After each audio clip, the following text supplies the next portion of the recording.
Title: My cheating wife thought she had it all: a happy marriage, a patient lover, and a successful career. But I already knew about her affair and was quietly planning my ultimate revenge. She completely lost it when our daughter spat in her face and said, "Start."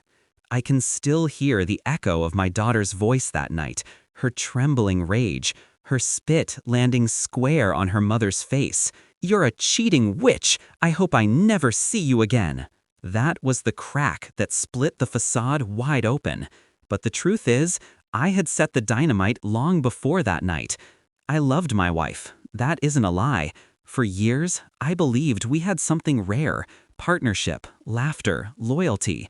We built a home together. We raised a daughter who looked at us as her safe world. She was ambitious, driven in her career. I admired that, supported it, sacrificed late nights, skipped opportunities of my own, just so she could rise. She said we were a team. I believed her. But trust is fragile.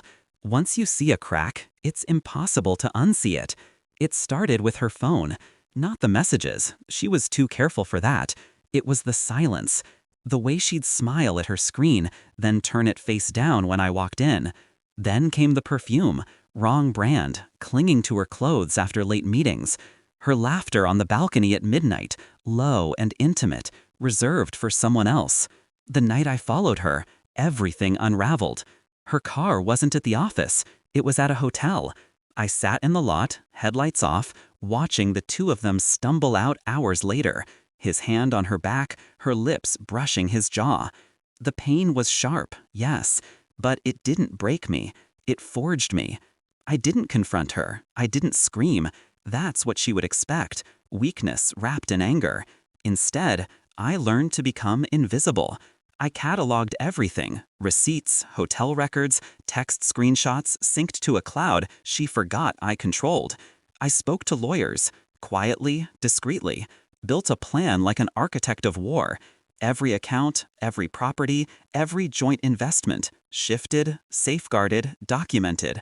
I even installed cameras in my own home, small, silent, motion-triggered.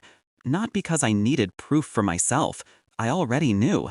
I wanted my daughter to see, one day, that her father hadn't imagined any of this. I played my role: loving husband, oblivious fool. She thought she had it all: a loyal husband, a patient lover, a glowing career. She never saw the shadow growing behind her. Her arrogance blinded her. Mine sharpened me. The first strike was subtle: anonymous emails with undeniable proof sent to her firm's board. Photos of her in hotel lobbies, time-stamped with meetings she claimed to attend. The whispers began. Promotions stalled. Respect withered. She didn't know where the leak came from. She accused rivals, gossiped about jealous colleagues. I said nothing. I drained accounts in plain sight, moving funds under legal pretexts she signed without reading. By the time she realized, everything of value was under my name or locked in trusts for our daughter. She had no idea she was already a ghost in her own life. Then came the night. I invited her parents, her sister, our closest friends, told her it was a dinner for our anniversary. Instead, I projected a compilation: her late-night whispers, the hotel embraces, her lover's hands on her skin.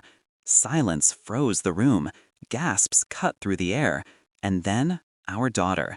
She stood up, trembling but strong, tears in her eyes, and spat the words I'll never forget: "You're a cheating witch! I hope I never see you again." My wife crumbled, not just from the evidence, but from the one person she thought would always adore her, turning away in disgust. I filed for divorce the next morning: full custody, ironclad evidence. The house, the assets, the accounts, all secured. Her lover? Married with kids. When his wife received the same package I had prepared, his world collapsed too. My wife became toxic cargo, unwanted at work, unwelcome at home, despised by the very people she thought she controlled. She tried to beg, to explain, but I had gone quiet long before. She left our home that night with a suitcase and no destination. Her daughter refused to hug her goodbye. Her words were colder than mine ever could be: "You chose him. Now live with it." and she walked back inside, slamming the door shut. The woman who thought she had everything lost it all within weeks. Career, lover, family, future. Do I feel guilt? No. I gave her trust, loyalty, devotion. She gave me deceit. I didn't shout. I didn't fight. I simply rearranged the pieces until she was standing in the ruins of her own lies. Revenge wasn't loud. It was patient, precise, surgical. And when it landed, it left nothing behind. She thought she had it all, but in the end, she had nothing, because she underestimated the one man who never raised his voice until it was too late.